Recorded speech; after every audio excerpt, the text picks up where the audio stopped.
Yesterday, Apple hosted their Worldwide Developers Conference, which is basically the Super Bowl for Apple and tech nerds, me and you included.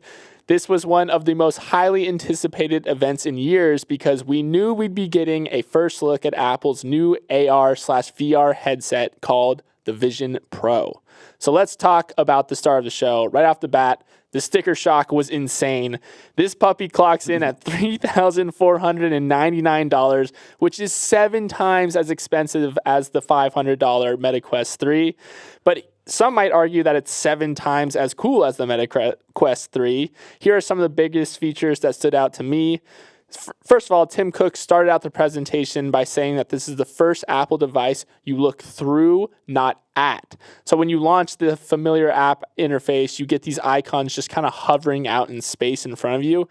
Then you can scroll through and select apps using just your eyes, your voice, and your fingertips. None of those weird haptic gloves or haptic controllers necessary. They call it spatial computing, and watching the demo, I get like huge Tony Stark vibes from Iron Man. And then I was also massively impressed by the entertainment chops of this thing. You can sit down, put on a movie where the virtual screen is in front of you. You can make it very, very crisp. Each eye has enough resolution that it's like a 4K TV just sitting in front of your eyeballs. And then they showed how you can change the size of the TV and also immerse yourself in the room and dim the lights. Very cool. Tim Cook brought in Bob Iger from Disney, who they are partnering with, to show off some of the entertainment shops. So there's a lot of features. I could go on forever, but to sum up this headset, it's really expensive, it's really impressive, and it's either going to revolutionize the way we work or the way we consume entertainment, or both. What were your thoughts? I would just like to say that this is definitely a watershed moment for the tech industry. Apple has set the bar for hardware for I don't even know how long, many decades. So the fact that it's even creating a headset is a super legitimizing factor for everyone who's been working on this technology for a long time. What struck me the most was that it did not say the word metaverse once. This is Apple wants to, they called it what? Spatial computing. Right.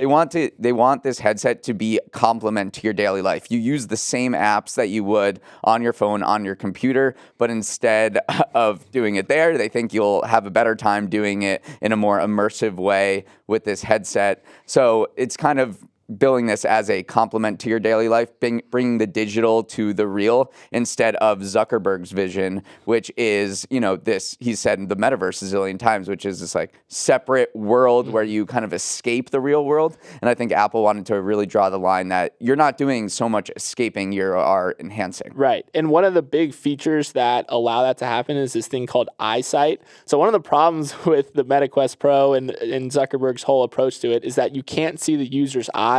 So you're right. It's this very isolating experience. Apple has this thing where it projects the user's eyes onto the screen. So when I look at you, technically I'm seeing your eyes, even though it's a digital projection of them, which allows you to interact with the real world in a way that you can't while wearing the Meta Quest. So I thought that was a big step towards making that vision a reality. And then I also just want to call out that it feels very work first. The first couple shots from the demo was of someone using it in a work environment. And I actually thought this was kind of disappointing in some ways because when you're using it in a work environment, it projects these 2D screens into the space in front of you, which is a bit of a bummer because the whole idea of AR is that you can have these 3D manipulable shapes in front of you. And here I am just looking up at a bigger version of my computer screen. So that was a little interesting, but it does speak to their strategy that this is going to be a work-first device originally. This big question, and these from all of the reviews I read, everyone was so impressed with the hardware. They were like, this is by far the best headset I've ever used. Like, this is an incredible headset. But at the end of the day, this is still a VR headset. This doesn't totally change the game because there is not still this killer app. And by killer app, I mean a software application. This has been used by Steve Jobs, Bill Gates. This term has been around for a while. That sort of unlocks this particular piece of hardware. So email is often considered the killer app for PCs.